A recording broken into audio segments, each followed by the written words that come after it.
Good evening, everyone. This is Jonathan of Evigilans with the Is Today podcast, or Is Today the Day podcast. I'm a little bit tired, but good evening, everybody. Welcome on board. So I'm doing a quick little thing again just before we begin. Go ahead and vote for Austin Randall as City Commissioner. Commissioner. Yes, so City Commissioner of Aztec, New Mexico. So if you live down in Aztec, give him a vote. He's a good man, good conservative, and he'll treat you right. All right, everyone, let's begin the show.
Got the How goes you, shot, Danny?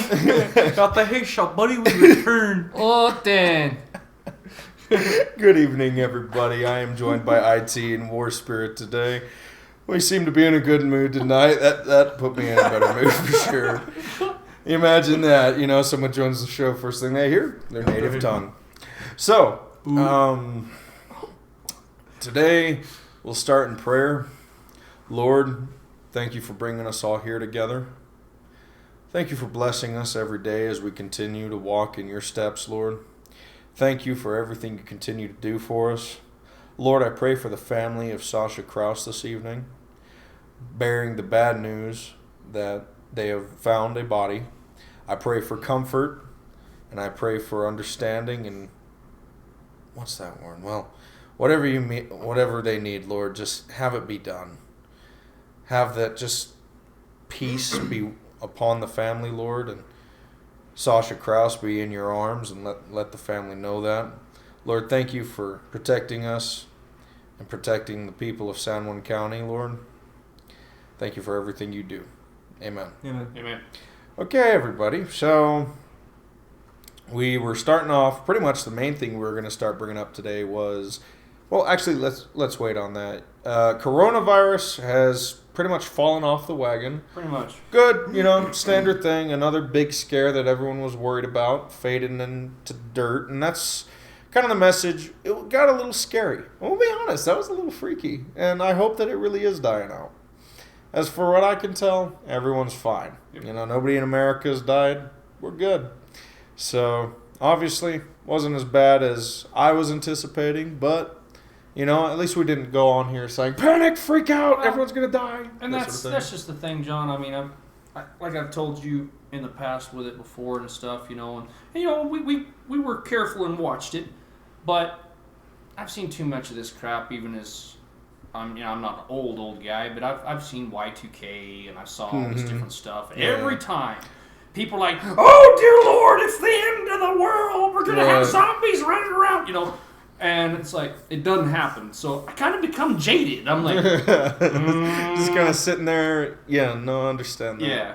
I mean, that's all the way down. Like, I remember when I was a kid, people as soon as 2005 were saying that the world was going to end in 2012. Yeah. On December 25th. Christmas. Yeah, because of the Aztec calendar. Yeah, it was, I believe, the Mayan calendar. Mayan, okay, yeah. I mean, potato. But, so you have, that, and I remember that well, and I believed in it. I was like, not because like the whole Mayan thing, but there was like a lot of videos with like crazy proof for like, a 9-year-old to be like, oh my God. And it was kind of funny. Like when it came around, I remember, because I was like older at that point. I remember like, December 25th coming up, and I was like, I really don't think it's going to end. Yeah. But that was because, just like you, I was there for Y2K. Yeah. All the sun's going to flare up, and all your computers are just going to... So that didn't happen. And H1N1, the swine flu, Ebola, that sort of thing. Which, speaking of, you came up with a very scary concept. What if there was a dormant Ebola? One that took like a month to start showing symptoms, but was contagious. That's what would scare me, is if it was truly like an Ebola type virus that had an incubation period like the coronavirus. Yeah. Mm-hmm. That would be freaky. Yeah. Okay, because that crap kills you. Yeah. This stuff is like, I think it's like a 96 or 97% survival rate is what they're showing me. It was like 2% fatality. So you're looking at 98%. Yeah. So I think the people who are really going to suffer from COVID-19 are immunosuppressed, young, old. Yeah. Immunosuppressed. It's like one of those things where you could even just call in and be like, ugh, I got COVID-19. I got to sleep a couple days. Okay, boss. Thank you. Yeah. I got to stay home. Sorry, I don't want you to get sick. Yeah, I don't want you to start coughing. Oh, yeah. Have you seen some of those videos like that they've been posting like with Orientals? Like the chick walks in the door. And and she coughs and kicks her out. Yeah, there's actually been quite a funny like amount of Chinese videos coming out from China.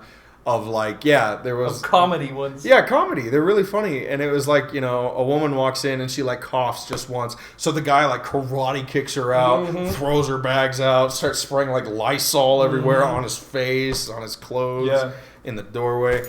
And I was like, that's pretty funny. Same kind of stuff, that we would do here with if we had a plague like that. Yeah, exactly. I mean, heck, we didn't even have that plague and we were making fun of it. Well, that's just it. And we are up to 53 more deaths, making it, I want to say that's 2,400 total, but that's worldwide. Right.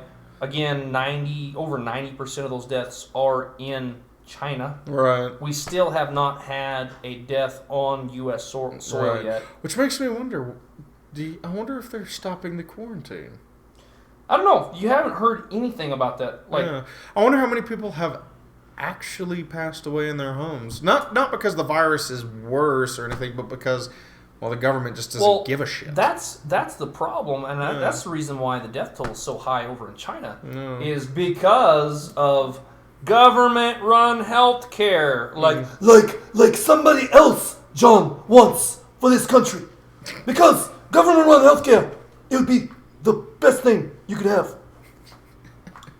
I'm once again asking for your financial support. That's right. I am no longer asking. If you could just give me your financial support one more time, we can make this happen. It's like the give me your phone meme, but it just says support. Support. Yeah. Well, Bernie, speaking of Bernie, he kind of cracks me up. I wonder if he keeps going. Out of all the candidates on the left, he's probably the most healthy. Yeah. I mean... Yeah, I don't know. Maybe Warren is fairly healthy as well, but I mean, nobody's going to vote for Warren. You mean healthy like physically? Yeah, like physically, mentally. I mean, Bernie is, he's a lying socialist, but he does seem healthy of the mind.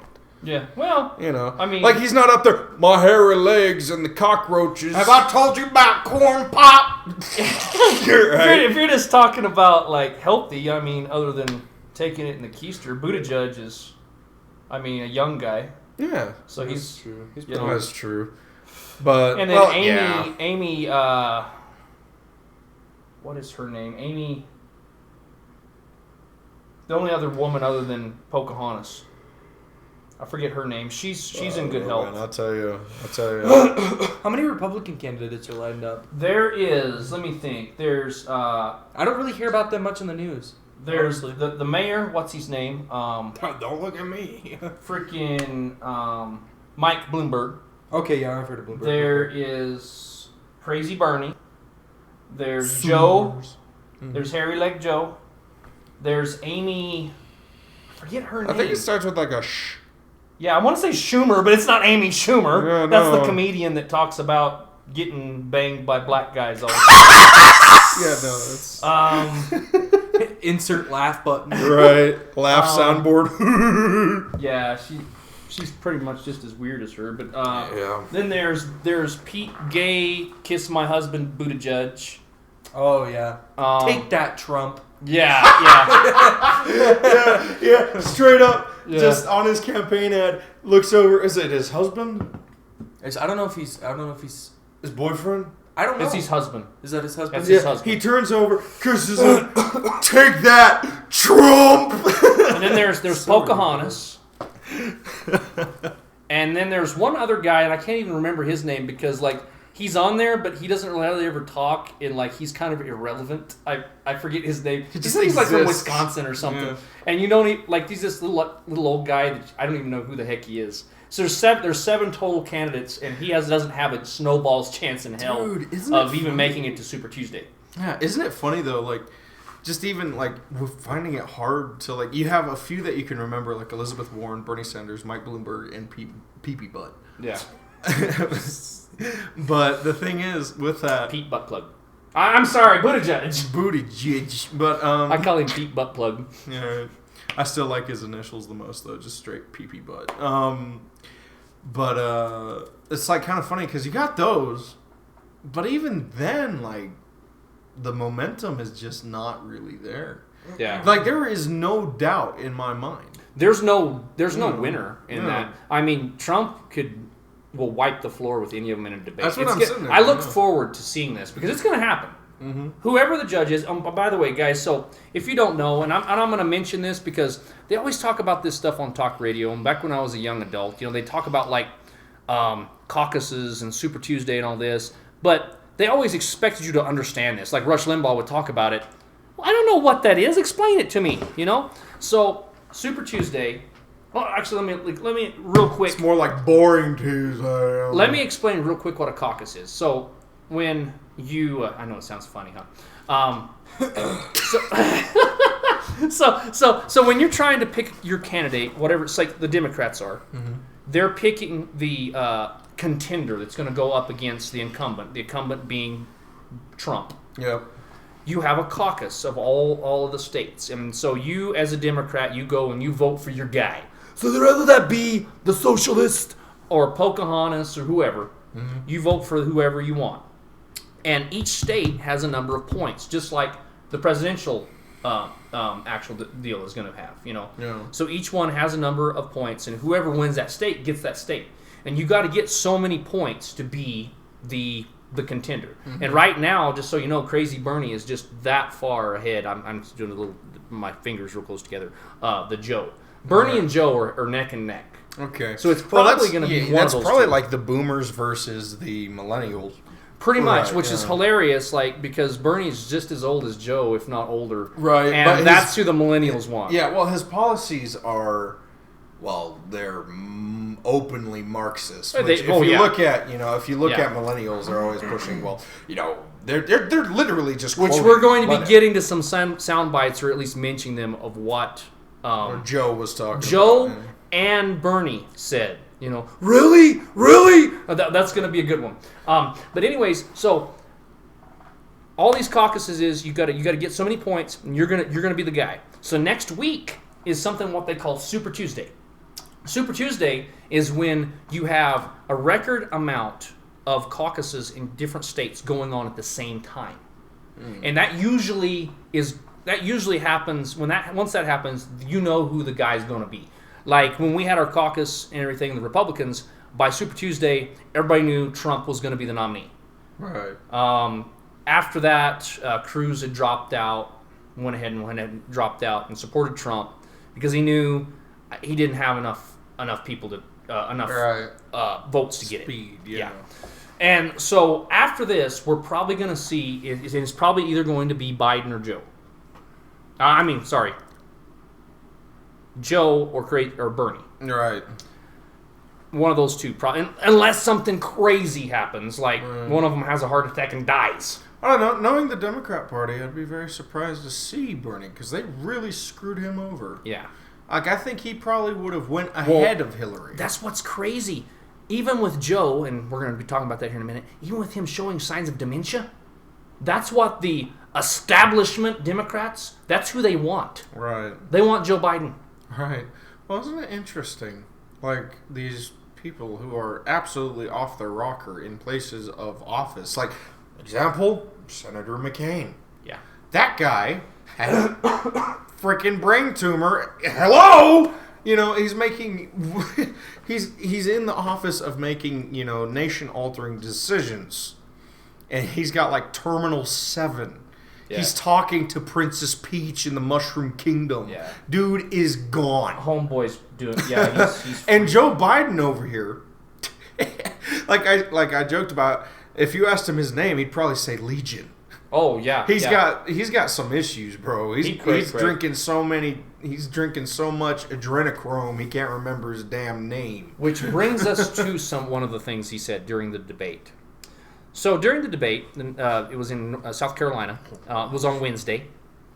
Joe Biden was talking. He's all, yeah, and I wanna tell you all this. I helped get the Brady bill passed, and there was lots of gun violence. Last 10 years, we've had 150,000 deaths. 150 million. Yeah, I'm sorry. Yeah, 150 million deaths in this country. That's more than the Vietnam War. And while I was watching it, like, of course, I was trying to listen. I was doing other stuff, and I'm like, wait a minute. Right. Rewind. And poor Joe, I think what it is he is getting dementia, okay? So he can't remember. And two, because of this dementia, he forgets because he grew up in an era to where he could say whatever he wanted and you couldn't fact check it, okay? Right. Even in the 90s with Clinton, he could, I just want to let you know, yeah, I'm going to take care of you. And he could say whatever he wanted and you couldn't fact check the facts because you didn't have the internet yet. Right. Okay, so now we have the internet as a younger generation at our fingertips on our phones. So you can look it up and go, 150 million deaths, what? And look it up and you can't find anything. You're like, yep, full of crap. 150 million! And so, like, we were talking about that. My input... Go ahead. Yeah, well, let me hear you. Yeah, well, 150 million. And then he goes on to say, that was more than Vietnam. Yeah. Yeah, well, I'm glad you can still count, you crazy bat. But...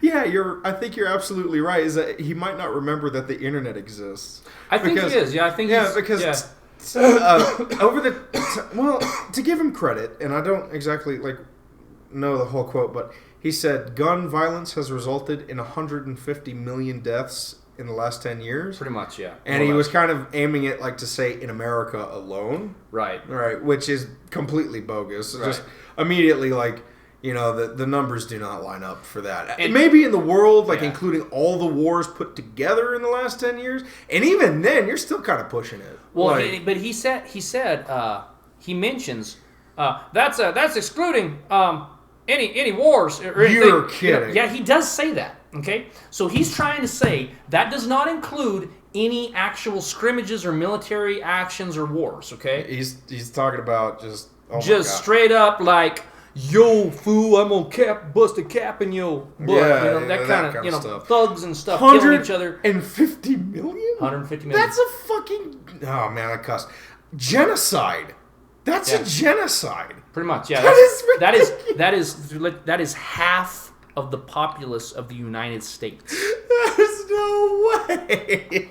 That's ridiculous. That is so funny. It's like, I think we're 320 million right now. I think that's about what we are. You know where he may have got that, though? He's probably talking to his friend, Mr. Ghost Clip. Oh. 30 rounds, maybe. half a second, yeah, Ghost Clip. Yeah. Probably the same guy. Probably the same people who, you know, every time there's a shooting, it's an AK-47 AR-15 variant.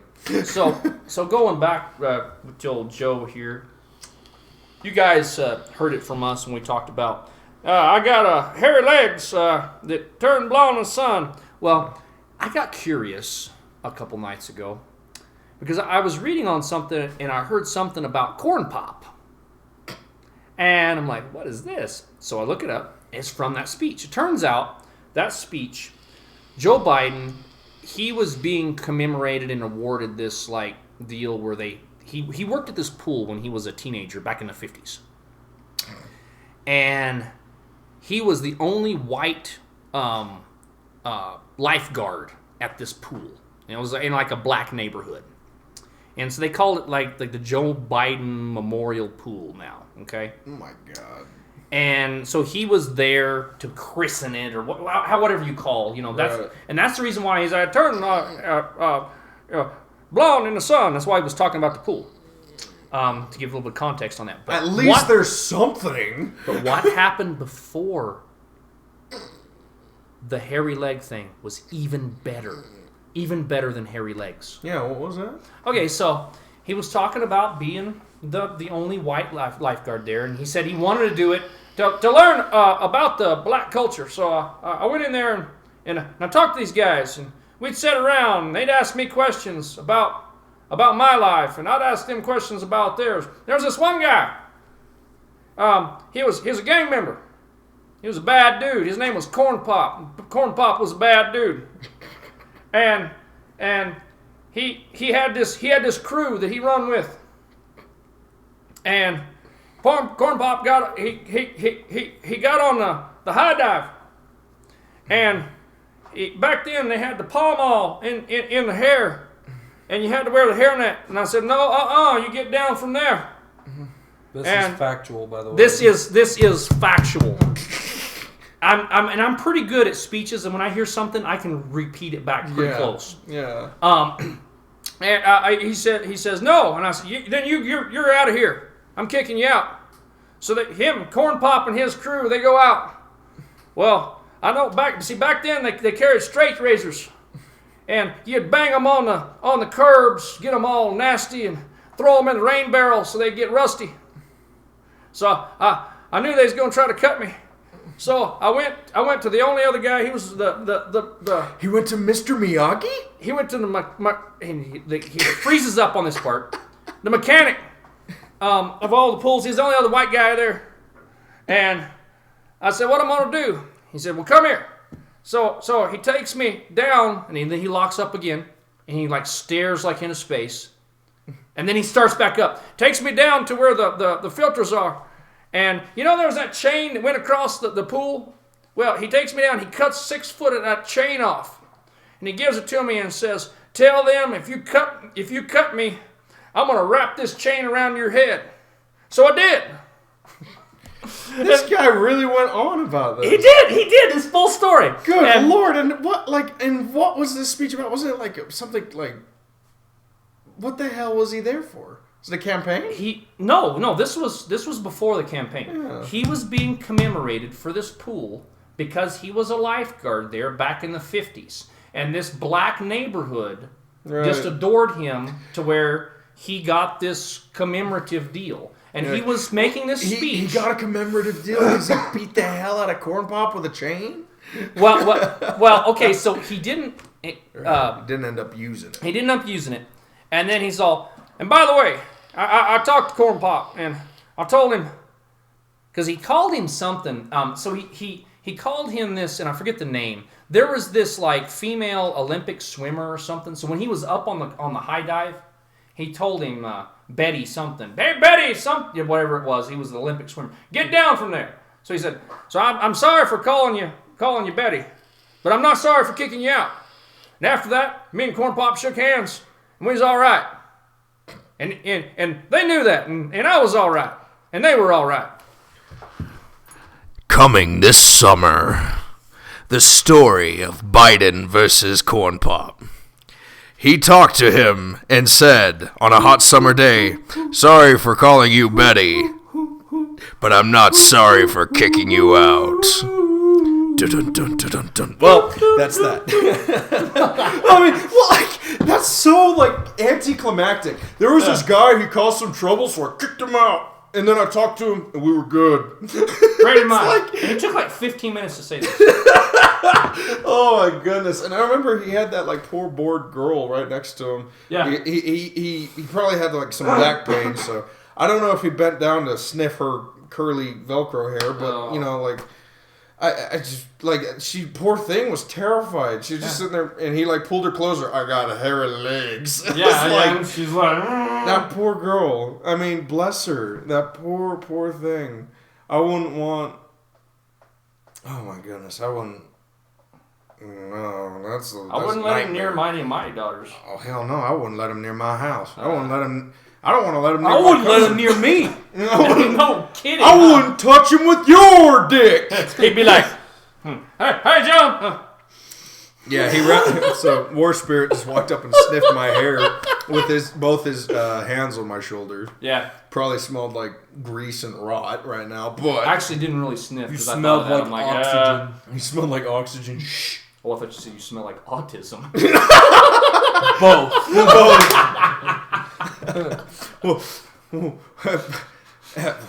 Forget it. I was about to go on a rabbit trail. Yeah, what the let's hell not- does let's not- autism smell like?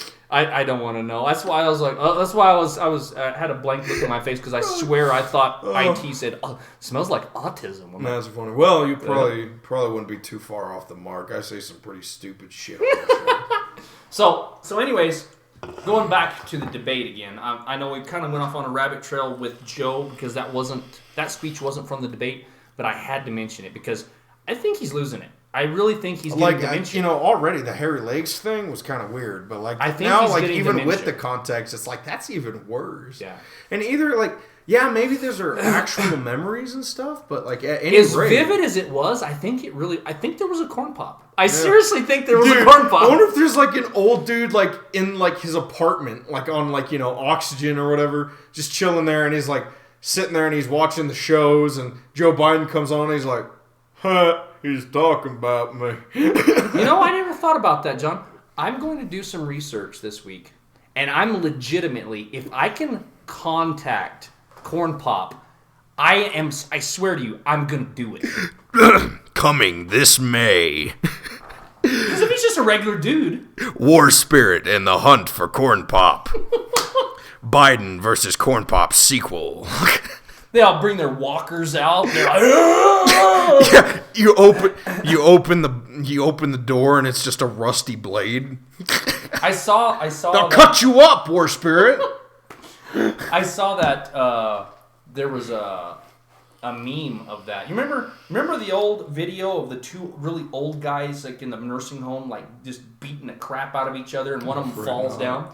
There was That's a meme funny. on that, and on the bottom it says Bernie and Joe fighting. Right. Well, yeah, pretty much. But going back to Crazy Bernie at the debate, so he was actually confronted about his communistic love for communism, yeah. and they said, Bernie, we understand that you have said really good things or really endearing things about the Soviet Union. In fact, you went there with your wife on your honeymoon to the Soviet Union. Yep. And this was back like in the 80s. I mean, it was like Yeah. big no-no to go to the Soviet Union. Yeah, like, Much less to have your honeymoon that's there. something that like you could get fucking investigated for. There we go. It's been a long day. Apologies, everybody. But so they said that, and then also he said several things on Cuba. And in fact, one of his things on Cuba is I get a lot of flack from people because I say good things about Cuba. Sure, Castro, he was a dictator, but he did a literacy program. That helped. and when he said that, we heard a whole bunch of boos from the crowd. Right. Boo! And he's all, Really? Really? and it was hilarious. That's all he could say. Right. And one of the moderators that I heard afterwards, after the debate on Fox, it was interesting, said, you know what? We kind of know Bernie's kryptonite now. Because if somebody just boos him, he just loses his crap. Right. And so all they'll have to do is get some people in the audience, like when Trump is doing it, just to boo him, and he'll be done. Gonna cry, commie. We're gonna leave that one there. We're just gonna leave that there. Yeah, we're gonna leave, Gonna- let sleeping dogs lie. Piss your pants, maybe. Well, I mean, it's so funny. I mean, Bernie with that. I don't know. Like, I'm kind of glad to see that that there was booze. I'm not even. Oh my god! Do you want to explain what we're laughing about, IT? No, I sure don't. He's going through his Facebook and something horrific came up. Anyway.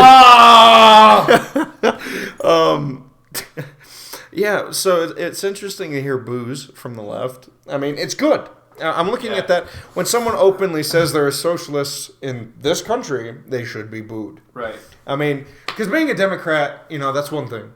And, a lot of people just say, well, Democrats are just communists. Well, not the old school ones.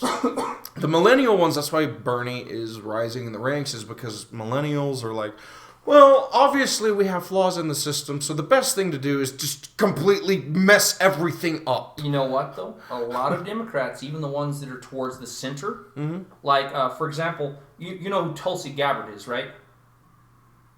Well, she was the chick that was, she was a veteran too. She was running for president. She dropped out. Right. About the same time that the Chinese guy dropped out. Yang. Yeah. She was the only one that was kind of considered like a centrist. Like she actually even didn't disagree with everything Trump has been doing. Right. And she admitted that. But even Tulsi admitted, she's like, if Bernie's the nominee, I'll support him. So here's the thing. Right. They might want to sound like they're centrists. But they hate Trump so much, they would rather have a communist dictator as president than to have Trump as back in there. Right. Stop. Have you ever looked into Chile much? Chile, the country? I was going to say, I like it with beans. Right, well, yeah, very much so. Chile, like what are you talking about? Like how they're like freaking economically collapsed because of socialism? Yeah, well, there's that. But, back in the 70s, Chile was actually doing pretty good. And I mean, this is one of the interesting points of history. It's a little bit off topic, but it's there. So the kind of opposite thing happened. You had, what was his name? Salvador Allende, I believe. Does that sound correct? Salvador Allende. I believe it was Salvador Allende, and he's a communist dictator. He's completely destroying the country. He's a socialist. He openly kept saying, "I'm a socialist," communist, and all this other stuff. Well, a military coup takes place. And this wonderful man by the name of Senor Pinochet comes up. Okay. And he takes over the government, and he decides the best way to deal with the communist dictators and people who supported him is to give them free helicopter rides. I'm surprised I actually never talked about this on the show much. It's one of the biggest things in capitalist jokes and everything is free helicopter rides. Because you know where these helicopters, what that meant? They're kicking them out of the helicopter? Mm-hmm. Okay. So what they do is they'd load up socialists, be them national socialists or leftist socialists, either one. They'd put them in a helicopter. They'd take them way out of the ocean. And they'd say, okay. And they'd kick them out. Okay. And to me, I think, so what they call that is physical removal. Just like pests or anything like that. So I'm looking at Bernie, right? And every time I see this guy, I start thinking about how, there needs to be some kind of rotors to start up, you know what I mean? Start up those rotors. Get these socialists out of here because, well, there's political, I don't want to say, there's freedom of speech, and otherwise I do believe you should have a right to something to that degree, but to completely dismantle the United States and everything it is, well, it's almost terroristic. Now, granted, Bernie, well, I wonder how many of these, Antifa riots, with, that professor with the bike lock? Yeah. And all these other, they're brown shirts. Pretty much. They're brown shirt Nazi equivalents. They're running around, they're beating people up for not agreeing with their strange purple-haired commie policy, and they're violent. They're extremely violent, rude, and terrible. And, I mean, hell, there was a group of them that beat up an old lady. They beat up a child. There was even that. They beat up a child because her daddy was wearing a MAGA hat. Right. Oh, Lord in heaven. Now that as Trump has failed to do so far, Antifa should be labeled as a terrorist organization. They're rallying people. They're attacking innocents. They should be considered a gang. I mean, hell, if the rather innocent, insane clown posse was considered a FBI gang, then Antifa should definitely be. Right. You know, because back in the 90s, everyone's scared of the insane clown posse. They're just some fat dudes rapping. You know, get over it. But, you know, that's where I'm at with that. But it was good and refreshing to hear that at least not everyone agrees with socialism. Even Bloomberg. You know what he said? He said, we're not going to bring socialism here. They tried that in other places. It's called communism. Right. Which, from a Democrat, I was like, well, I'll be damned. You know, that was a big deal. And he used to be Republican. Right. You know, so that is kind of funny, I will be honest with you, Warspirit, because we have someone in office right now, Trump, that was a Democrat all his life, and then switched there, and then you have someone running against him who was a Republican all his life, and then switched to Democrat. Right. Which, to me, isn't that a little weird? I mean, I think with age, you tend to get more stuck in your ways, you know what I mean? You become more, like, convicted of what you believe in. Sure. So, isn't that kind of weird? Like, Bloomberg and Trump, they just kind of switch like that? Trump's explanation for it, he's been asked that. Yeah. And his explanation for it was, because they say, well, you know, you've always been a Democrat. And he's like, oh, look, I did a lot of business in New York City, okay? Yeah. Expected to be a certain way. You want to do business there, you do that, you give it to the Democrat Party. That's what I do, so play the game. Right. So his saying was just like it was just expected of him to be able to do business there. And, right. And he's always been the art of the deal guy. So he's always done whatever it takes to make the deal. Okay. Now, with the other way, I don't know. Because to me, that is more odd. Right. Than Trump going more conservative. Because I have known lots of people that, throughout the years, like, statistically, even, and I understand, you know, some aren't, like Bernie. Right. But statistically, most people tend to go more conservative the older they get. Right. Well, you know, I don't know who said it, but it's a quote. It said, if you are I believe it was Benjamin Franklin, actually. He said, no.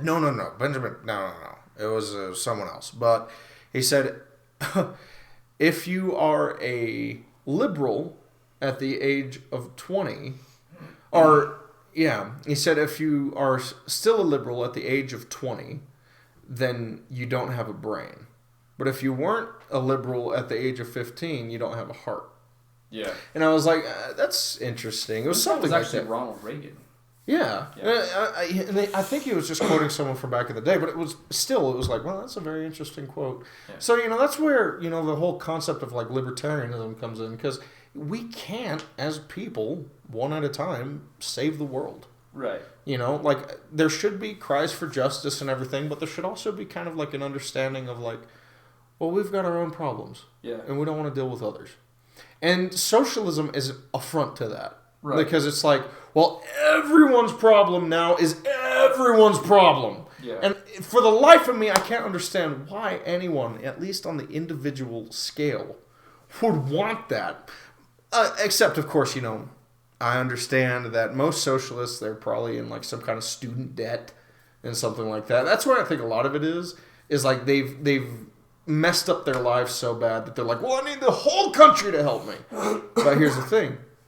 Hey, buddy. The whole country needs help, dipshit. So, you know, it's just going to turn into this loop. People are going to run out. People are going to stop working. Well, communism takes place. Right. You have to start beating people into work. Instead of them going as a mutual thing, hey, you pay me this, I do this for you. Done. Mutual trade. Well, it's just like we were talking about the other day. There's a lot of people that don't understand.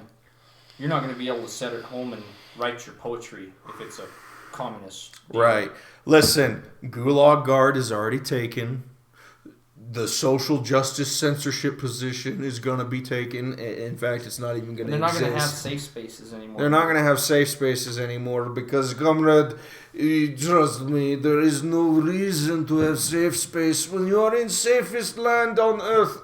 Big concrete wall all around your city. It is wonderful. It is very safe. It is very safe. Trust me, entire city is safe space now. I just found that out. I wasn't aware of that because I guess hadn't been there in a while and I just didn't grow up in that era, this recent era or whatever. Right. They have safe spaces at San Juan College.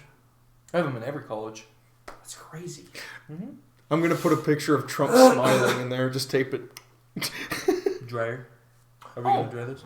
Yeah. Sorry about that. That's fine. But yeah, I'm going to go tape a picture of Donald Trump in the safe space with this smug grin. And just close the door behind someone in there, just hold it, and they're just going to be like, oh my God, help! Trump! So. There was. That hurt. Sounded like it. It looked like it hurt. That was funny.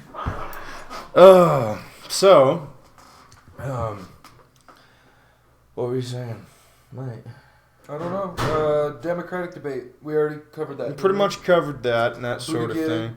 Oh yes, We got pee-pee him. butt and his rifle butt. Cool. Anything else you want to cover, Warspirit? Yeah, well, we'll talk about pee-pee butt. Politically, no. I mean, we kind of, while he was praying, mentioned the Sasha Krause stuff. Well, yeah. Yeah. Let's go ahead, I guess, talk about that real quick. Yeah. So, unfortunately, just like Sasha Marie Krause. Yeah. Her image is up on the screen there. Go ahead and send your prayers. Start praying for her family and everything because they really need it. Sasha Marie Krause was found dead in Arizona. It's really quite tragic and terrible. It's heartbreaking to me because the day it happened, the Friday after we started talking about it. And to me, it's a local. This person, it's like you look at them, it's like, wow, it's like I could have seen them before. Yeah. I think I might have, but it's sad. It's. I mean, what do you do with that? And that's the best thing we can do right now is pray. Yeah. And offer help to the family and everything. Just let them know that, they're. I don't know that not all is lost. Did you listen to Sheriff Ferrari's deal? Yeah, on it? that's what you were saying. So Sheriff Ferrari, on that interesting note, said an interesting sentence, and I don't want to, seem disrespectful or anything in this, but he did say an interesting sentence that was, we are going to find the individual responsible, which is kind of a weird flag. It's like, hey, look at this, an individual. Instead of the individual's responsible, he says the individual responsible. Yeah. Which it implies perhaps they have a suspect or that they were able to find out that it was just one person who did it. That's what I think. Right. I think they either have a suspect or they know it was one person. Right. Because what he says is with a heavy heart that we do know now that the body of the young woman that was found outside of Flagstaff was indeed Sasha Marie Krause. It's terrible. He said, In our our own thoughts and backyard. prayers go with the family. It is now this department's job to turn to a criminal investigation. And we will find the individual that is responsible for this. Right. Which kind of implies that maybe there is one, but it is so terrible because, for me, you and IT, this is our front yard. Yeah. Yeah. God forbid, my girl or something is out walking home one day and disappears. Yep.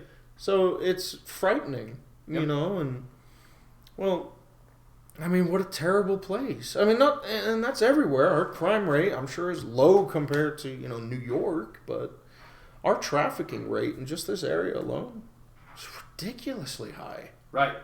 And, at least they have that comfort that she's not being tortured somewhere, That maybe it was hard for whatever she was going through, but at least whatever it is, it's over. Yeah.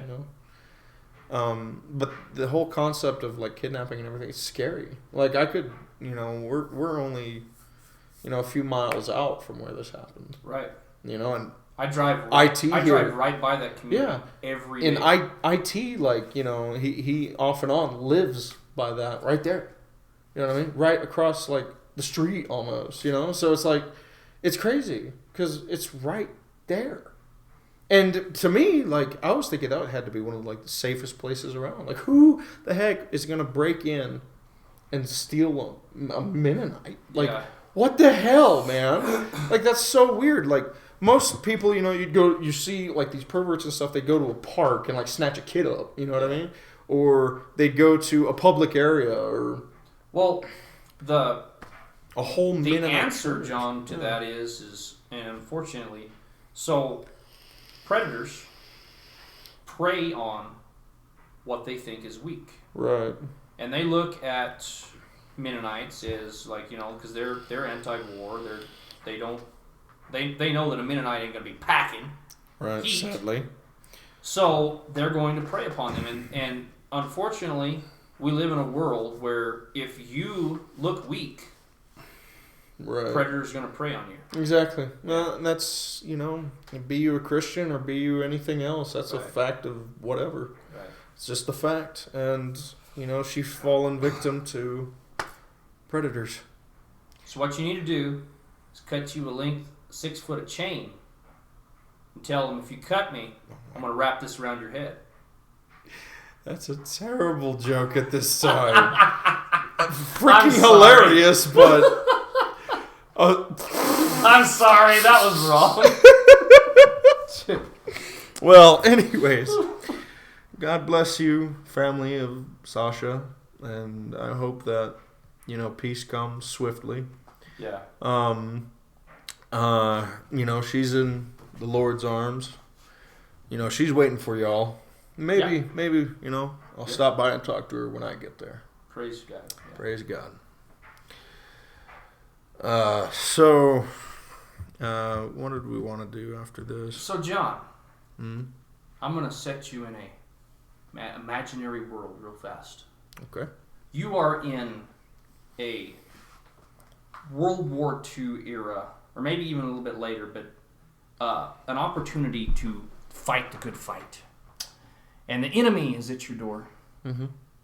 And you have 2 bygone era weapons to choose from. You can only choose one. Which sidearm would you choose? The 2 World Wars, 1911, A1, or the Browning High Power? That's a good question. I don't know. I'd like to ask IT, but you didn't ask IT. So. I didn't ask IT. I'm asking you. I mean, we will get IT's. And I only have those 2 to choose from. That's the only 2 weapons in the room. Well, you can only choose one. Well, personally, I mean, I'm familiar with the 1911 for starters. Okay. And I mean, that's such a weird comparison. They're very much like clones of each other. Kind of. So, do you know the history on the two weapons? Well, understand that Browning came first. Negative. No? Negative. The high power pistol was before the 1911. No. What I mean is, so Browning Or invented the 1911. Right. Sold it to Colt. Yeah. Okay. He got kind of angry with himself years later. It's like, dang it. Yeah. I shouldn't have done that. Because it took off. And so he wanted to make another pistol. Right. But he couldn't use the same exact pistol design because Colt had patented it. Damn. So what he did is he freaking John Browning. I wished I had half the ingenuity as John Browning. So he invented a whole other pistol. Right. It had a lot of similarities to the 1911. Right. But it was different. It was different. And which one was that? That was the Browning High Power. Oh, okay. I'm thinking the one that came out in like if you get a chance, the early. It came out in like the late. It came out in the late 1800s. Oh, wow. Was his first the Browning design. High Power. What the Browning High Power looks like. Yeah. Because there's one that came out in like the late 1800s. No, this isn't not. Yeah. This is after the 1911. Okay. And that's what you're saying. Yeah, I understand that. Because you got that. See if that worked. Oh, wait a minute. Oh, they have that gun in. The reason I remember it. I think it's in Sandstorm, isn't it? Well, the Browning, Yeah. the high power is, yes, and it's actually, Yeah. isn't it like one of the main sidearms of the Canadian military? I think the Canucks carried it at one time. Yeah, Mm. not no more. Oh, okay. Maybe. Maybe police or something like that. No, it's pretty much been phased out all. 2 World Wars, eh? This is my muscular. Where's there, bud? Hey, bud, this is my muscular. I got 7 rounds. So the Browning High Power shoots a 9mm round. Okay. I want to say it's 14+1 or 15+1. Okay, well, very nice. Um, it does have Here it is, What- folks. So one thing Browning did do Whoa, to that's this. a big picture. It's a big one. That's a big one. Big iron, big iron. So this was the first double action / single action pistol. Okay, semi-auto, meaning you could actually keep it in one in the chamber with the hammer down. Oh, there is a half cock on this too. Make sure you have a half cock on there, and actually shoot the first round in double action, and then it would go into single action. But also, you could carry this pistol just like a 1911, cocked and locked. Yes. And so then you have a single action trigger pull. That's interesting. Yeah. Does not have a decocker. Really? Yeah, so you got to let that hammer down kind of easy there, boss. That's horrifying. Right. It should be like dog standard. There it is. There it is. I apologize. I don't believe this was invented by Browning. The M1899 pistol. Let me go ahead and... It's Austrian, are you isn't talking about the C96 or what? No. it? Is it the one where it takes stripper clips at the top? Yeah, the FN. Oh, wait, no, this is the M1900. What is it? My bad. Or the Browning number 1. Excuse me. So, yeah, designer John Browning, designed in 1896. Numbers built is about 700,000. FNM like that? Yeah, that's him. So that's the gun. That's what I thought was talking about. But the high power pistol is after the 1911. Same designer as both. I know. Yeah, that. that's John Browning.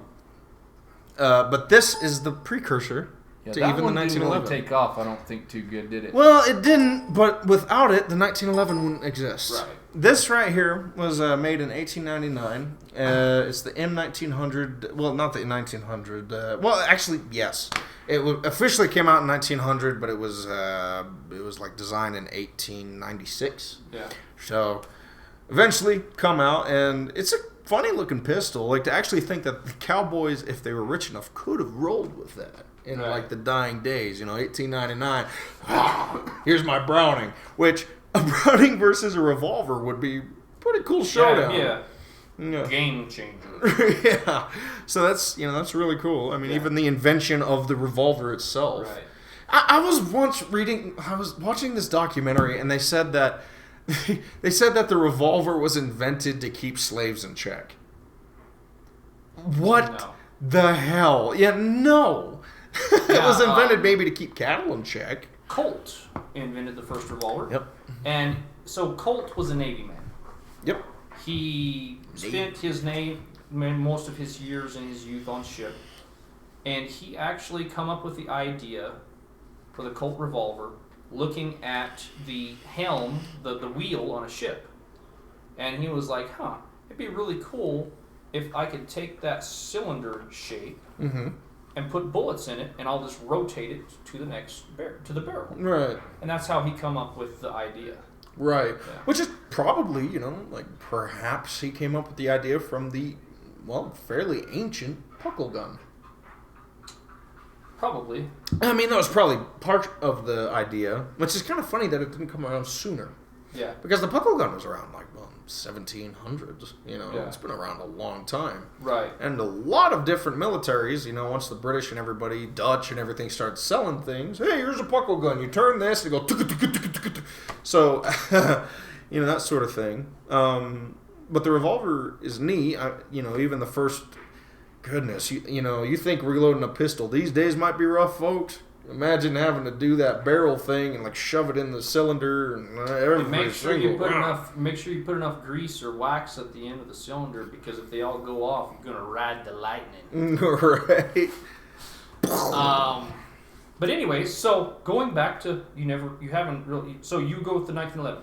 Well, you said that the Browning is. I'm not going to tell you one way or the other. I'm not going to tell you which one, in my opinion, is better. You said the Browning has like 15 plus 1? 15 plus 1, yes. Well, I'd almost have to go with that. Actually, one. I think it's 14 plus 1. Well, either way, it's better than 7. Yeah, but it's 9mm. Either way. I'm going to be honest with you. I mean, stopping power is a good thing. No, you've changed my mind. I thought they were about the same. No, absolutely. Browning. Okay. What do you think, IT? Which one would you pick? 1911 or Browning high power? Can we do a 1911 with an extended clip? You can't do a 1911 with a extended clip or an extended mag. Hold on. Or a stendo mag. Oh, I wish I could find that. Yeah. There is a straight up drum mag from like World War One. It fits a 1911. That fits in 1911. You like Yeah. carry it under your shoulder, and it like allowed you to carry like what 20 rounds. Yeah. I don't know. That's kind of a hard. Oh, like I think I'd pick the uniqueness of a Browning. well, You yeah, know, just for the it's uniqueness. different, but it's also one of those things like I'm probably not going to use it. Like, Yeah. you know, the odds of you hitting something at that distance accurately and making sure that that said person is dead is very slim. You know what I mean? So, I would agree with you guys. I would choose the Browning. because it would also be lighter probably because it's carrying 9mm instead of. Also, get more you rounds. carry more Yeah. rounds, and then also, I like the fact that you can also carry it in 2 different conditions. You don't have to carry it cocked and locked. Right, You can exactly. You can carry it the other way, and then also another thing that I like about the high power is you can shoot it faster. Okay, so anybody that's ever shot a 45 round, Yeah. it does have more recoil, and some people are like, well, you just need to get up, Nancy boy. Well, it has nothing to do with pain or anything. I've shot 1911s; they don't hurt, but you can get back on target faster with a 9mm.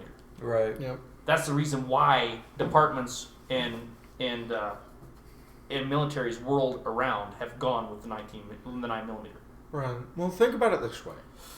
You know, I think a lot of, younger people might think, oh, well, stopping power is a big deal because, you know, video games and everything. The bigger the round, the more likely you're going to get killed, right? Yeah. Well, in real life, as everyone should understand, unless your target is completely methed out, a 9mm is going to freaking hurt. Well, and so it's less about stopping power and more about shot placement. Yeah. So you can get a good shot with a 9mm and stop a bad guy, Right. and have a bad shot with a 45 and have him keep coming. In fact, there's records of like some guys. There was have you ever heard of a guy named C.J. Williams? Was that the officer? No. No, okay. So there's this black guy named C.J. Williams. It's about 10 or 15 years ago.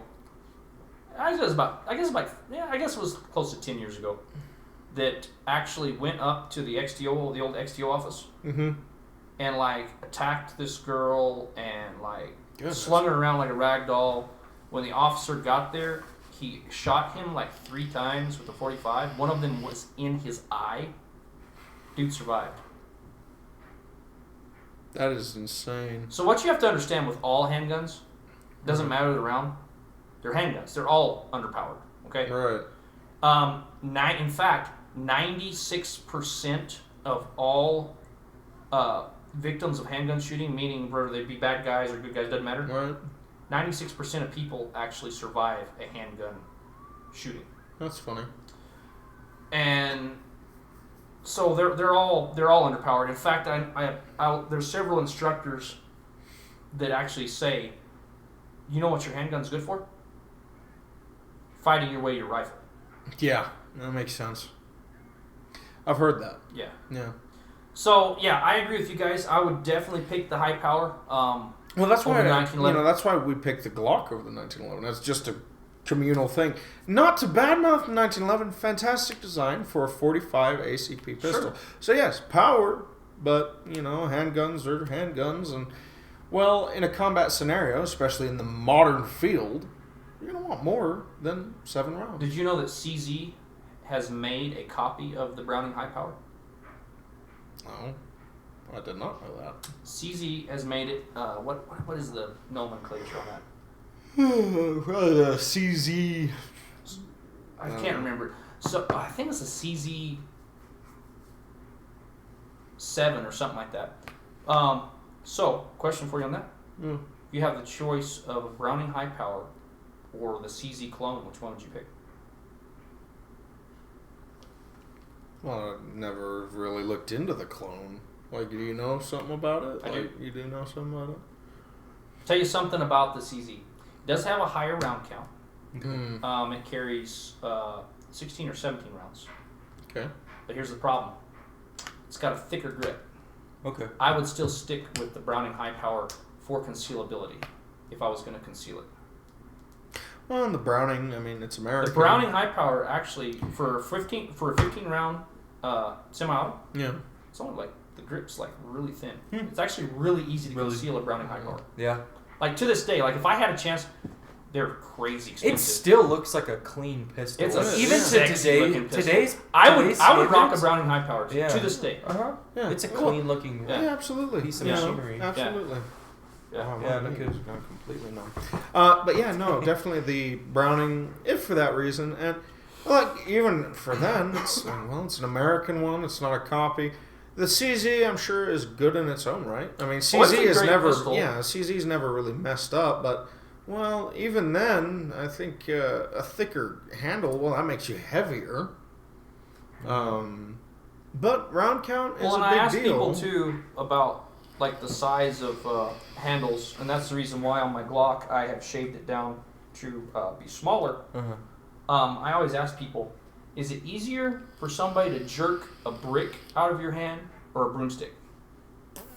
That's a fair point. Yep. So I like to keep that grip as small as I possibly can Because I have a lot better retention on that weapon. Right. Absolutely. That makes sense. Yeah. Well, yeah. You want to go ahead and pull up that local image, my friend? Oh yes. Here we go. Let me see if I. Oh, look at that! First try. Bam! Bam! Oh shit, bro, dude. Oh, there! Shoot there! So, all three of us, we're from this area, which is the Four Corners. That's the Farmington, Bloomfield, Aztec, Kirtland area. And, I mean, even with the death of, like, Sasha and everything, at the end of the day, this place has kind of made us who we are. It's a very, very, it's a very unique area. Nowhere else in the world will you find such a large population of, very cultured Native Americans, and you'll never, there's just no place like this. I mean, a lot of people really do hate this place for good reason.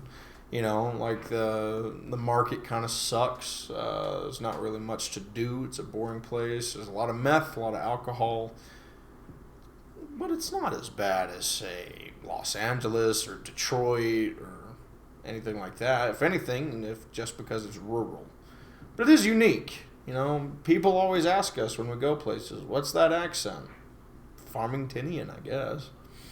But anyways, I was going to ask you boys.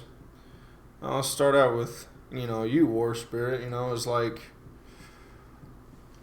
what's gotten you to this point? We're doing this show at like Friday. We try to make it every Friday. Yeah. What's gotten you like into this? Like out of all that politics or whatever. Why do you feel it's important to come every Friday? Well, it's funny. You talked about this. You was going to say this earlier, Yeah. John. And I thought about it, and like I don't have like a straight answer for you. Mm. For me, the things that I talk about have just always been near and dear to my heart. As far as I enjoy teaching people in talking about truths. Yeah. One thing that's always been one of my things that I feel like I almost kind of have a calling for is to give people information that will help them in the future. Right. And so that's why I always try to come up with, like, I know sometimes funny scenarios, but different stuff, and like survival stuff and prepper stuff is, I want this to be a platform that somebody can learn something from. Yeah. And then also, I enjoy politics. Right. I've enjoyed politics since I was literally 5 years old in my dad's pickup when he was pumping, listening to Rush Limbaugh. Right. It's something that I grew up with. I am a literal Rush baby. Right. And it's something I want to kind of share on to the next generation. I know we've talked about Rush and how he has lung cancer now and stuff, and I really feel like, YouTube and Spotify and all these different things, that's kind of the new AM radio. Yeah. And I want to carry that torch on, Right. because I don't want that to die. Because if the conservative voice gets quelled out by liberalism, by communism, we could very well lose this nation. Yeah, absolutely. Yeah, and that's the whole duty of it. I mean, and UIT. I mean, I'm glad to have you out here helping me and stuff. And It's my I don't boy know. Blue. Like I would ask you the same thing, but it's kind of like it's a bit different. I don't know for you, and like you coming out here every Friday with us and helping us out and everything. Like, I suppose what I'd like to ask you is like, do you have like a goal here, like like an objective, by helping us out and stuff like with this and to get this all out there. You're serving your purpose as a guest as well as our tech guy. Right. Just like kind of, I mean, what would you like to see from all this, I suppose? Like the end goal. Like, I mean, like, yeah, Or like, like from, Well, the I'd like show. to see it grow. Oh, I mean, yeah. that's obvious. That's Yeah. as obvious as it is. Yeah. Yeah. I would have to say that it's just enjoyable to just even Socialize. cut it up. Yeah, Just cut it kind up. of talk about. Chin wag a little bit. Yes. So that's a British term. But, yeah, no, so I suppose another thing is like, how'd you like come to like care about politics and everything like that?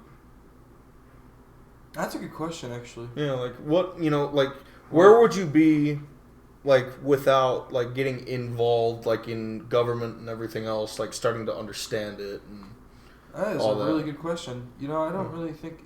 I think it was that time where I became sentient.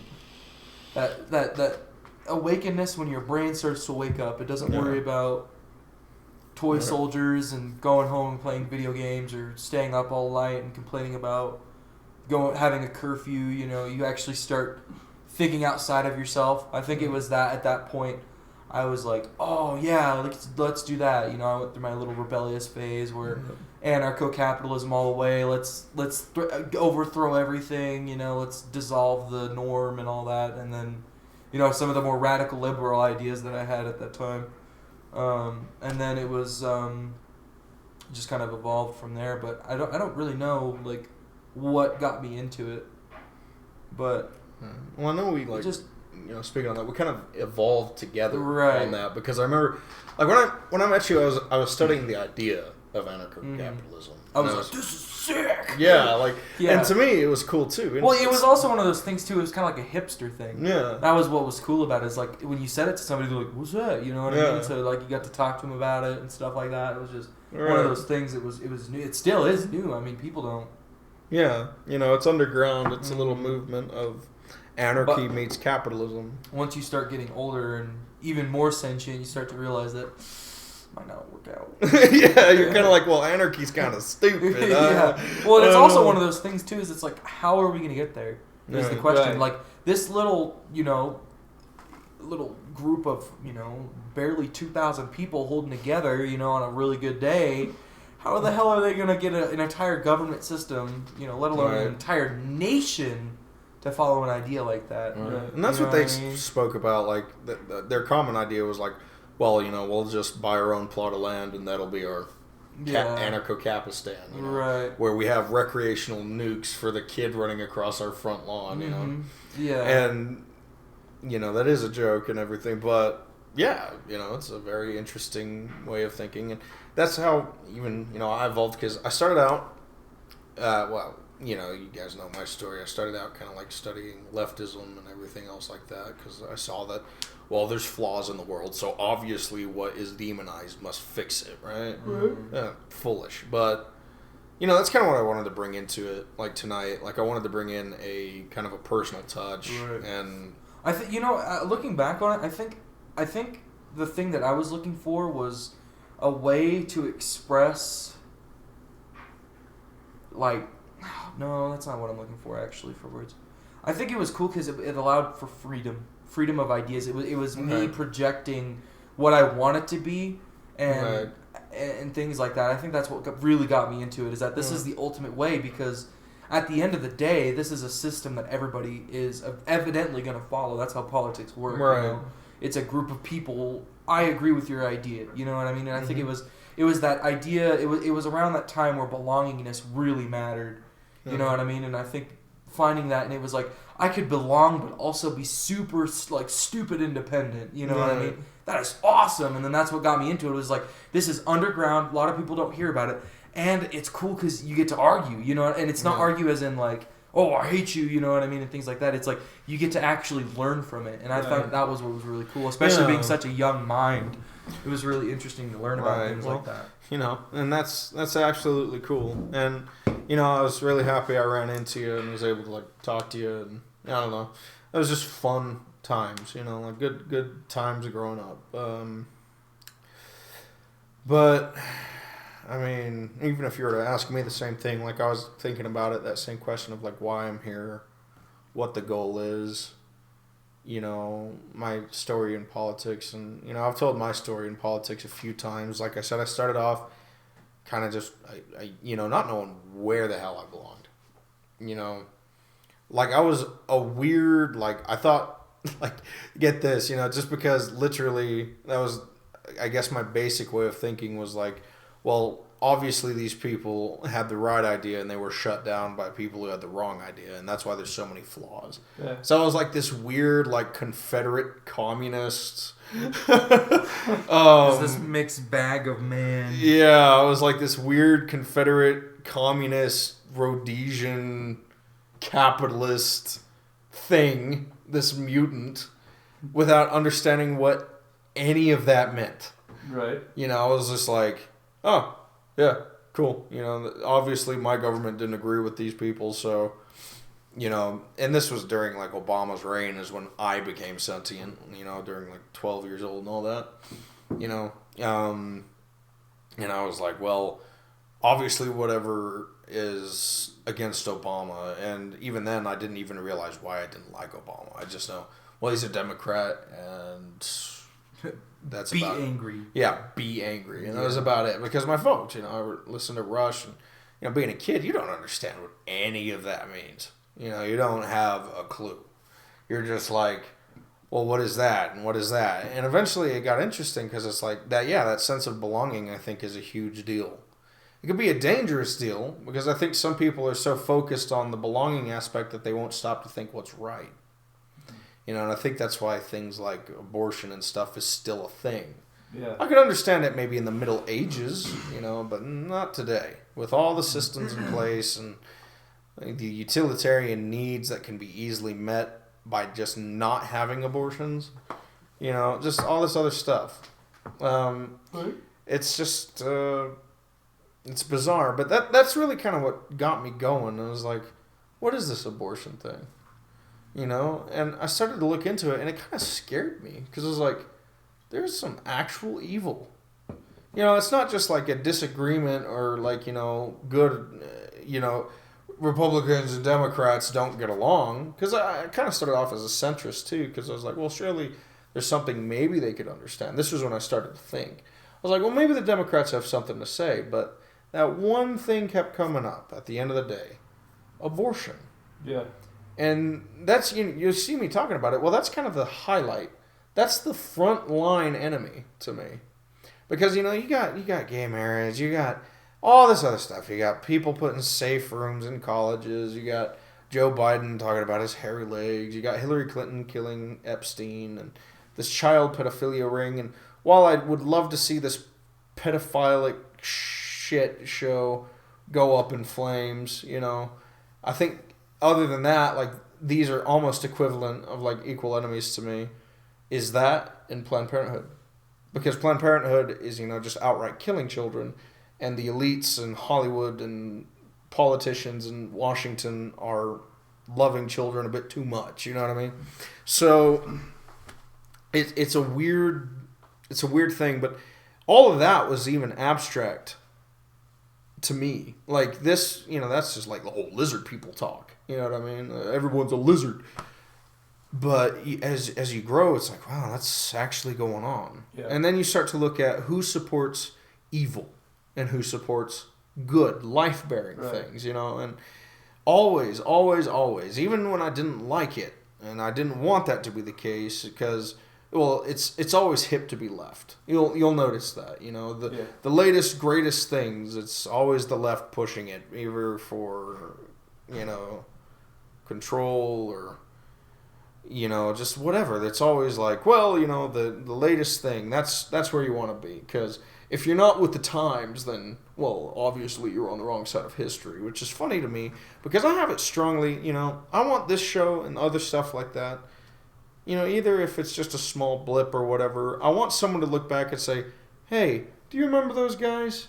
I think they really made a difference. I want someone to be out there, even if it's just one person. It's like, I think they made it where, pro-choicers are seen as the pro-slavers, you know what I mean? Yeah.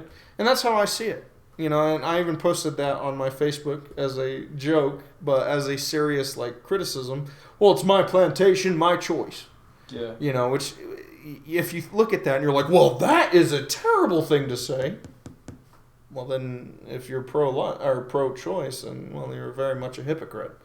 And I strongly do believe that there's coming a time where morality is actually becoming kind of clear because we've been in such a weird, like, mixed bag for so long, and everyone's been playing nice and playing pretend that we're reaching a precipice of radicalism. Mm. That's why instead of Democrats, you have communists, and instead of Republicans, you have, nationalists like myself, where it's like, all right, well, we need to stop doing this, we need to stop selling our country out and we need to take it back. Right. And saying something like that, like back in the 80s, like that would be kind of weird because it's like, well, Democrats and Republicans were Democrats and Republicans. Right. 70s, 60s, 50s, all that, Democrats and Republicans were just two parties that were a little bit different. But it wasn't like a huge deal. Nowadays, it feels like life or death.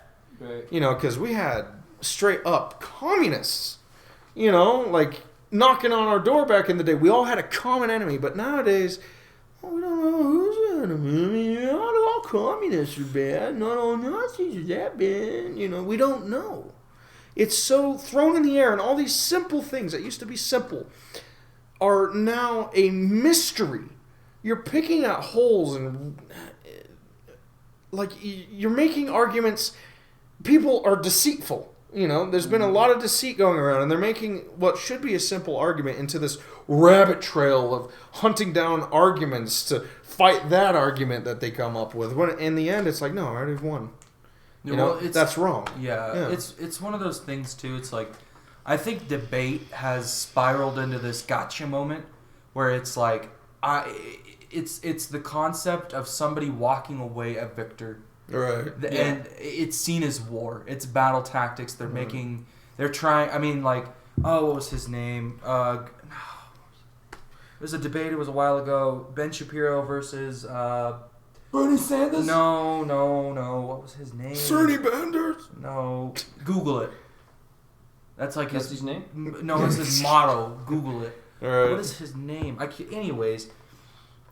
Basically went up there and he was like, the statistics are X, X, and X. Google it.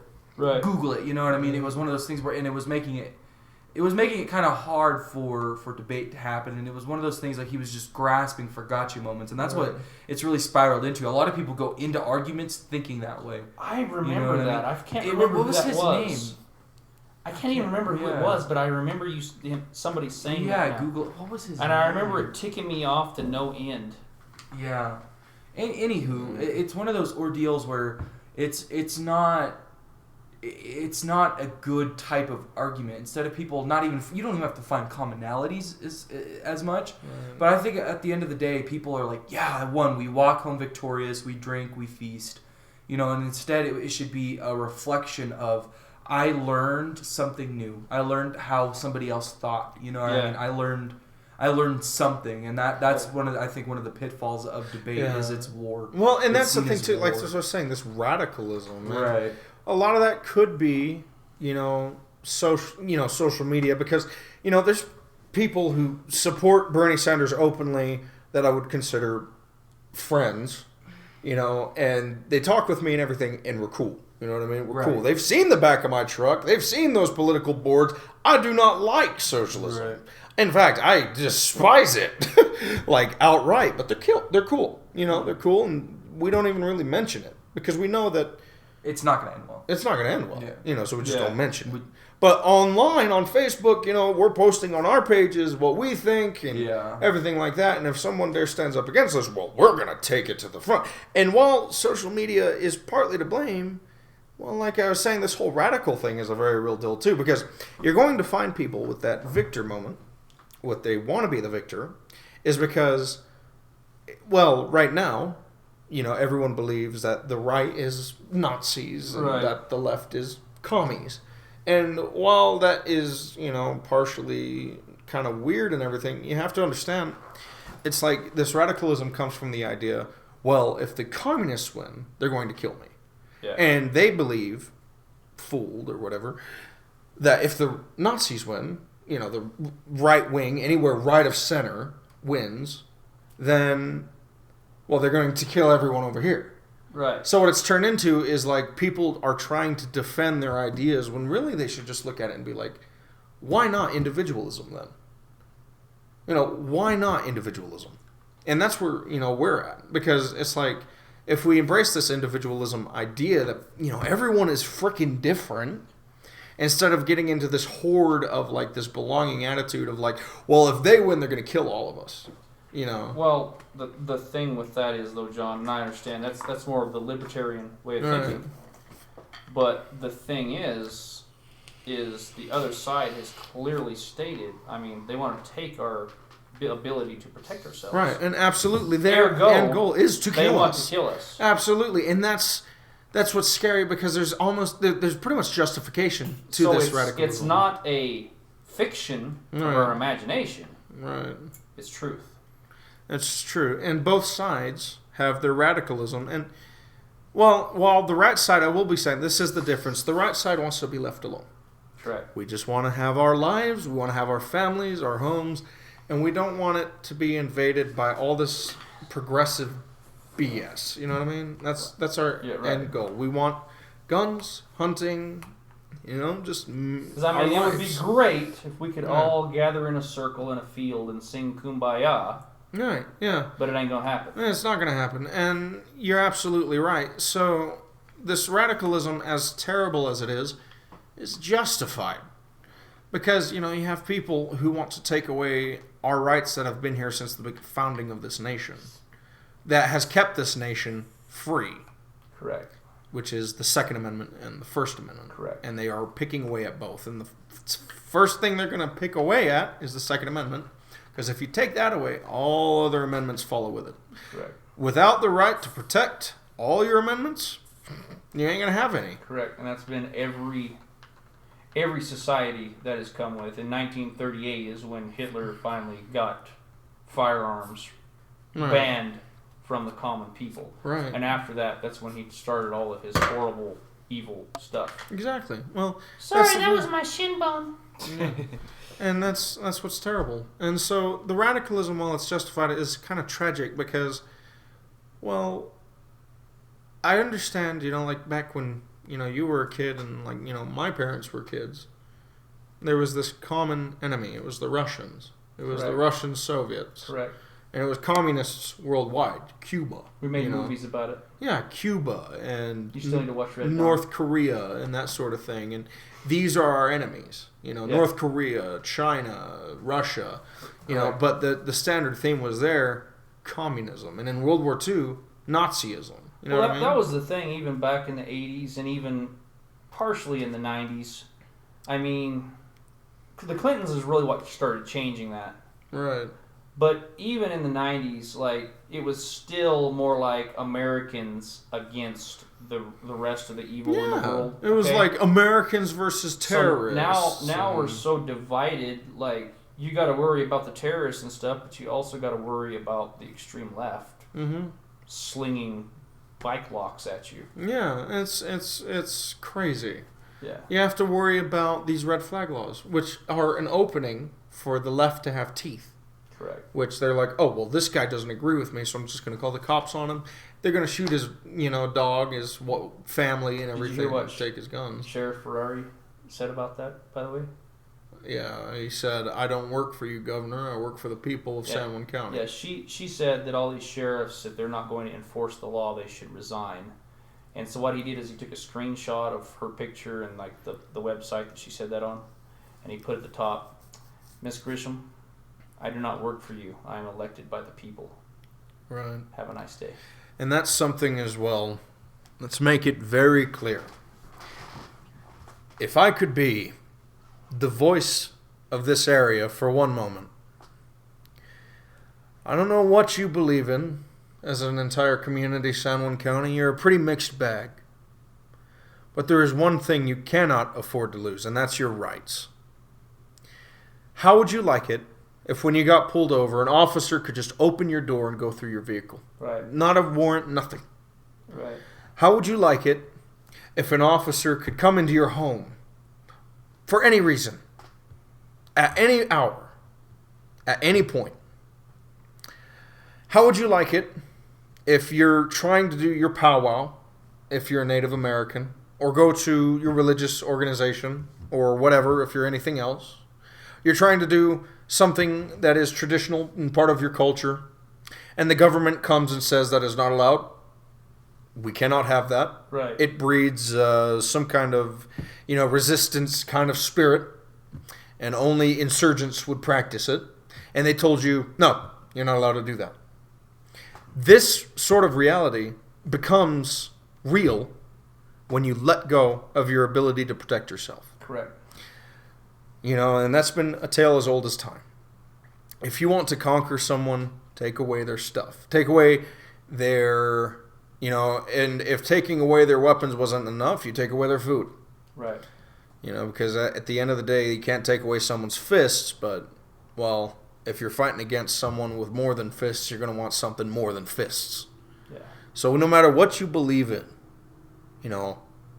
understand this. This isn't just a suffering for the right wing. This is a suffering for the entire nation. If we let go of our firearms as a people, even this small area, even if it were just to happen to us, this would be the most miserable spot in the country outside of Detroit or Los Angeles or Brooklyn, all these other places, right? Sure. Absolute terrible places covered with gang crime and just terrible. Abandoned buildings all over the place and officers who kill on the first instinct. We do not want that here. We like our small town. We like our traditions and our cultures. We like what we do here. In fact, it's part of us. This Michelle Lujan Grissom works for others way outside. She cares not for our traditions, cultures, or practices. She cares not for our homes, our property, or our rights. She cares only for power. And that's the same way for any of these socialists, leftists, and heck, even some rightists, Dan Crenshaw. That's all they care about, is power. Correction, Dan Crenshaw isn't right. Well, he's not right. He's turncoat. So that is my warning. If I could be the voice of San Juan County, Come and take it. There we go. Imagine if it starts here. Wouldn't that be something? Would be interesting. It would be interesting. A little unheard town in the middle of an unheard desert. The second shot heard around the world. I would certainly hope not, but it would be an interesting part in history. And I am not advocating that, but I am saying that if my rights are threatened, and I believe that stands even if our sheriff is, if he's an honest man, as he seems to have been, a good man who's willing to defend rights, well, I stand with Sheriff Ferrari, and as long as he stands with me, I will not, under any government or anything like that, give up my firearm. Correct. That is my God-given right. I am not going to hurt anyone with it if I don't have to. That's my point. As long as I'm not threatened, I won't use it. I won't use any of them. If they're waiting out in the parking lot for you with straight razors, you cut a length of chain, Yeah. 6 foot, and you say, "You might cut me, Michelle, Excuse me. but I'm going to put this chain across your head." Corn Pop will come by saying hello. So, raise up the guillotines, San Juan County. Raise up the guillotines and the chains. And Corn Pop. Oh, there we go. That's going to be our new thing. Michelle, I'm going to grab this chain. I'm going to whack you over the head with it. I know Michelle. She probably has her straight razor, and she used to knock it up against the curbs and put it in the rain barrel and get it rusty. Right. So don't come to the pool anymore. That's right. Anyways, what time is it? We're about It's 10:41. Okay. Well, I suppose we could probably wrap it up. Yeah, we can wrap it up. I think that was a pretty fun little podcast. Okay, everybody. Well, this has been Jonathan of Vigilance with Warspirit and IT. This was kind of a shorter episode today, but that's okay. We pretty much covered everything. Nothing too interesting this week. Just that terrible news about Sasha. You know, pray for her family, everybody. And if you know them, you know, send them a letter and all that. Send them some flowers. We appreciate you for listening. Please show your support by subscribing, liking, and please comment. We love feedback. It lets us know that someone is out there hearing all this, and we're not just speaking into a black hole. So, thank you everyone for listening. I'm going to go ahead and pray before we end. Lord, thank you for another successful night with the guys. Praise be to you, Lord, in all that is done. Please protect San Juan County. And Lord, I pray for Michelle Illusion Grissom. I pray that, you know, there's just a mighty revival in this state. I pray for, you know, I pray for revelation and realization, Lord, that, you know, you are King, you know, Lord of Lords. Lord, I want you to just take control of this state, Lord, and San Juan County. I pray in your name, Lord, that there just be a mighty presence of your Spirit here. That people start to walk who haven't been able to walk in years. That people are able to speak and everyone's able to understand. I'm praying for miracles that I can see with my eyes. That I pray with my eyes open so I can see your miracles, Lord. Lord, thank you for everything you continue to do for us. Thank you for forgiving me in my sin, Lord. Reach out to everyone who listens tonight, Lord. Let them know that they are loved and that they are important. Let them know that there is more to life than this constant grind, than this constant want and this chase of vanity. Lord, thank you for bringing us here tonight. Protect San Juan County. Bless the United States, Lord, and bless our listeners. Thank you, Lord. Amen. Amen. Amen.